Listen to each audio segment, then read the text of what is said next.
반갑습니다 여러분. 오늘은 고1 수학 집합과 명제에 대해서 공부하도록 하겠습니다. 기본이 잘 돼 있어야지 다른 것도 잘할 수 있겠죠. 그리고 이 문제지는 다음 카페 학습진로 연구소를 가시면 프리 고등부 자료실이라는 게시판이 있습니다. 그 자료실에 723번에 한글로 올려져 있습니다. 첨부 파일이 되어 있으니까 다운받으셔서 활용해 보시기 바랍니다. 1번, 다음 중 집합이 아닌 것은 그랬네요. 집합이 되려면 기준이 정확해야 됩니다. 누구나 다 인정할 수 있는 기준이 되어야 합니다. 논란이 있으면 집합이 될 수 없어요. 우리 반에서 키가 작은 학생들의 모임, 이거 집합이 아니에요. 왜냐하면 작다는 기준이 없습니다. 우리 반에서 키가 작은 학생들의 모임, 그러면 작다는 기준이 몇 센티미터부터 작은 것인지 기준이 명확하지 않기 때문에 얘는 집합이 될 수가 없습니다. 다음 2번 보겠습니다. 집합 A는 집합이 이렇게 표시되어 있죠. 자, 여기서 이제 기초부터 배우는 거니까 처음부터 집합의 표현 방법이라는 게 있습니다.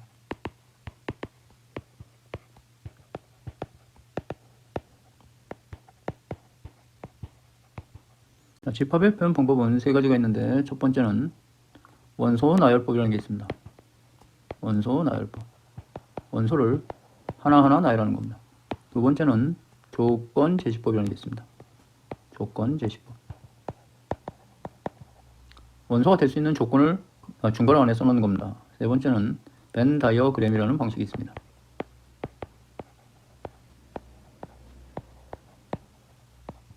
세 가지 표현 방법이 있습니다. 집합의 표현 방법에. 지금 여기 2번에 나와 있는 이런 방식을 조건 제시법이라고 합니다. 집합의 원소는 x인데 그 x의 조건을 여기 바, 짝대기 하나 꺼놨죠. 이 바 오른쪽에다가 조건을 써놓는 겁니다. 그래서 얘를 원소 나열법으로 바꿔야지만 문제 해결이 가능합니다. 얘를 원소 나열법으로 바꾸면 20보다 작은 짝수는 너무 많죠? 그러면 대충 이렇게 쓰면 돼. 점점점 치고 20보다 작으니까 20은 안 들어갔는데 유의하여서 마지막에 16과 18이 이렇게 되면서 끝맞춰지겠죠. 네, 가운데 부분을 생략할 수 있습니다. 옳지 않은 것은 그랬어요. 3은 이 표시를 또 보시기 바랍니다. 얘는 원소가 아니다 이렇게 읽습니다. 어떻게 읽는다고요? 원소가 아니다. 3은 집합 A의 원소가 아니다. 하나하나를 원소라고 합니다. 원소가 아니다고 했으니까 맞죠. 8은 집합 A의 원소이다. 얘도 맞죠. 8은 짝수니까. 11은 집합 A의 원소가 아니다. 맞습니다. 20은 집합 A의 원소이다. 얘가 틀렸네요. 그렇죠? 20은 20보다 작다 그랬는데 20이 들어갈 수가 없죠. 그래서 얘가 맞으려면 원소가 아니다. 이렇게 표현돼야 됩니다. 다음 3번. 다음 중 무한 집합인 것은 이렇게 나왔죠. 집합의 종류가 있습니다.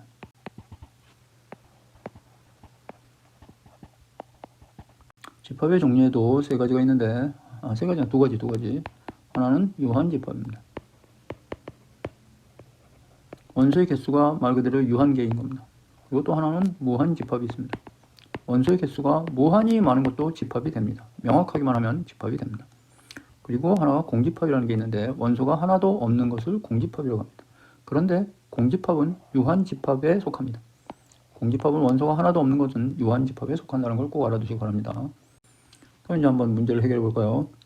x바, x는 50의 양의 약수. 양의 약수 쓸 수 있죠? 50의 약수 다 유한계로 쓸 수 있습니다. 1, 2, 5 이런 식으로 써나갈 수 있죠. 이건 뭐 50으로 끝나겠지. 그 다음 x는 알파벳 중에 모음, 개수가 정해져 있죠. 모음.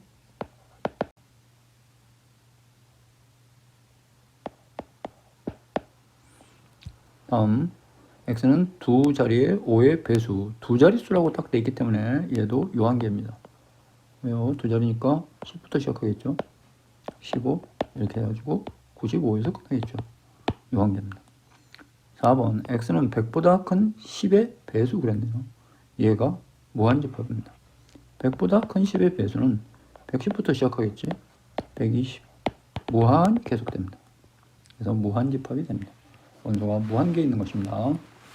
다음 5번도 한번 봅시다. 이거는 x는 2보다 작은 소수. 2보다 작은 소수는 없습니다. 소수는 약수가 1과 자기 자신만을 가지는 수인데 2 이상의 수에서 구하는 거예요. 그러니까 2보다 작은 소수는 없으니까 얘는 공집합입니다. 근데 공집합은 유한집합이라고 아까 제가 했죠. 공집합은 유한집합입니다. 4번. 다음 중 옳은 것은 집합 A가 1, 3, 5 이렇게 돼 있으면 NA, 이제 이거에 대해 설명합니다. NA라는 것은 집합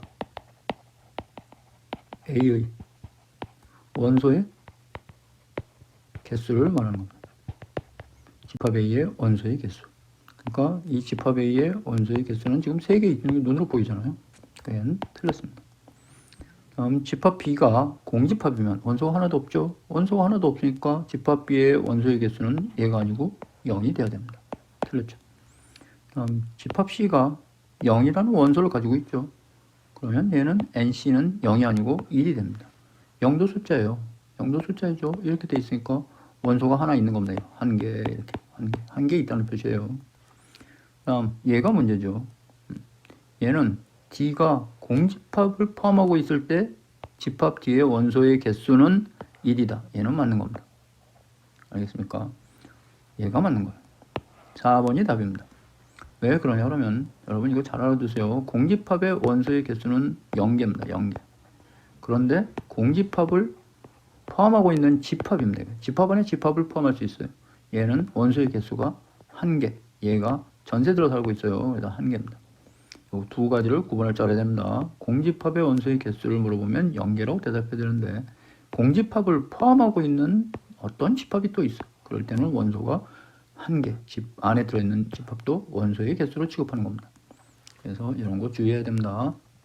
다음 중 두 집합 A는 원소 조건 제시법으로 써 있죠. 12의 양의 약수. 이럴 때 얘를 원소 나열법으로 재빨리 고쳐놔야 됩니다. 12의 양의 약수 곱해서 12가 되는 수 1, 2, 3, 4, 6, 12 이렇게 되겠죠. 다음 집합 B도 재빨리 원소 나열법으로 씁니다. 36의 양의 약수 1, 2, 3, 4, 6, 9, 12, 18, 36 이렇게 되죠. 됐죠? 그럼 여러분 여기서 좀 보세요. 여기 1, 2, 3, 4, 6, 12가 아래 집합에 1, 2, 3, 4, 6, 12 이렇게 다 포함되어 있습니다. 이럴 때 부분집합이라는 관계가 성립하는데 집합 A와 집합 B가 있는데 집합 A의 모든 원소가 집합 B에 포함되어 있을 때는 이렇게 기호를 쓰고 이거는 원소하고 다르죠. 삼지창이 아니죠. 얘는 부분집합이다 이렇게 있습니다. 부분집합이다. 집합 A가 집합 B의 부분집합이다 이렇게 돼 있어요. 그러니까 벤다이어그램으로 표현하면 벤다이어그램으로 표현한 겁니다. 이게 2번이 됩니다. 집합 A가 집합 B의 부분집합으로 들어가 있어야 된다 이런 말. 다음 6번 집합 A는 이거 보세요. 집합 A가 1, 2를 원소로 가지고 있는데 안에 전세들로 살고 있는 놈들이 있어요. 그렇지만 얘는 원소 한 개로 씁니다. 여기서 이 문제는 아니지만 한번 참고를 해봅시다. 집합 A의 원소의 개수를 쓰라 그러면 4개가 아니고 3개를 써야 됩니다. 그리고 그 원소를 한번 나열해봐라 그러면 1, 2, 1, 2 이렇게 써야 됩니다. 그리고 집합 A의 부분집합을 써봐라. 얘는 원소를 나열한 거예요. 부분집합을 써봐라 그러면 공집합은 모든 집합의 부분집합이고 1, 2 한 개씩으로 된 거. 그 다음에 이렇게 써야 됩니다. 부분집합을 모두 쓰라 그러면 됐죠? 그 다음에 원소가 2개씩 돼 있는 것도 1, 2 1 그리고 1, 2 그리고 2, 1, 2 그리고 자기 자신 1, 2, 1, 2 자 이렇게 써야지 부분집합을 모두 쓴 겁니다. 지금 이 아래에 선생님이 몇 개 써놨어요? 8개를 써놨죠. 이게 부분집합을 모두 쓴 겁니다. 집합 A의 부분집합을 모두 쓴 거예요. 이런 식으로 써야 된다는 걸 꼭 기억하시기 바랍니다. 집합 안에 집합이 전세들어 살고 있을 때는 이렇게 생각합니다. 원소를 쓰라 그러면 이렇게 써야 된다. 부분집합을 쓰라 그러면 밑에처럼 써야 된다는 거 꼭 잘 이해하시기 바랍니다. 여기서 의외로 많은 실수들을 합니다. 그럼 한번 봅시다. 삼지창 1번에 있는 요거는 원소이다라고 읽는다고 했죠. 원소이다. 1은 집합 A의 원소이다. 맞죠? 1이 여기 있잖아. 다음에 얘가 틀렸네. 얘가 틀렸습니다. 왜냐하면 이쪽이 1이라는 이렇게 돼 있으면 이렇게 돼 있어야지 맞아요. 부분집합이라고 해야지 맞습니다. 양쪽이 다 집합일 때는 부분집합. 알겠습니까? 하나하나 더 해보겠습니다. 이거 헷갈리는 사람들 많으니까. 공집합은 모든 집합의 부분집합이 됩니다. 그래서 얘는 맞습니다. 그리고 1, 2 얘는 보세요. 1, 2라는 놈이 원소로 들어가 있어요. 그렇죠? 여기 여기 보면 원소로 들어가 있어요. 그래서 집합의 얘 원소이다 하는 건 얘를 말하는 거기 때문에 얘도 맞습니다. 그리고 1과 2로 이루어진 집합의 얘 부분집합이다. 그거는 얘로 이루어진 겁니다. 얘가 5번. 그래서 이런 거 헷갈리면 안 됩니다. 연습을 해보시기 바랍니다. 영상을 계속 돌려보시면서. 다음 7번 하겠습니다. 시간 관계상 넘어갑니다. 이 x는 30보다 작은 9의 배수. 자, 이 조건 제시법을 원소 나열법으로 써봅시다. 30보다 작은 9의 배수니까 9, 18, 93, 27 이렇게 되겠죠. 이 세 개입니다. 진부분집합이라는 게 뭐냐 그러면, 자, 부분집합의 개수부터 설명할게요. 얘로 이루어진 원소가 3개로 이루어진 집합의 부분집합의 개수는 2의 세제곱, 그래서 8개 이렇게 구합니다.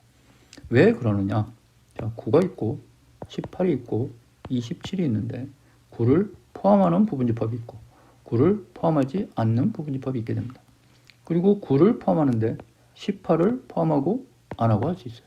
그리고 18을 포함하는데 27을 포함하고 안 할 수 있어요. 18을 포함하지 않을 때 27을 포함하고 또 안 할 수 있어요. 그리고 9를 포함하지 않는데 18은 포함하고 안 할 수 있고, 또 27을 포함하고 안 할 수 있고, 27을 포함하고 안 할 수 있어서 개수가 1개, 2개, 3개, 4개, 5, 6, 7, 8 이렇게 되는 겁니다. 그래서 2의 세제곱이 되는 이유는 5x가 2개씩 갈래를 쳐서 나가니까 2의 세제곱이 되는 것입니다. 자, 맨 위에 0, 0, 0 이렇게 되어 있는 거 다 포함할 때는 9, 18, 27이라는 부분집합이고, 이거 9, 18, 27이 없는 2개로 이루어진 부분집합, 이게 마지막에 xxx 되는 것은 공집합을 말하는 겁니다.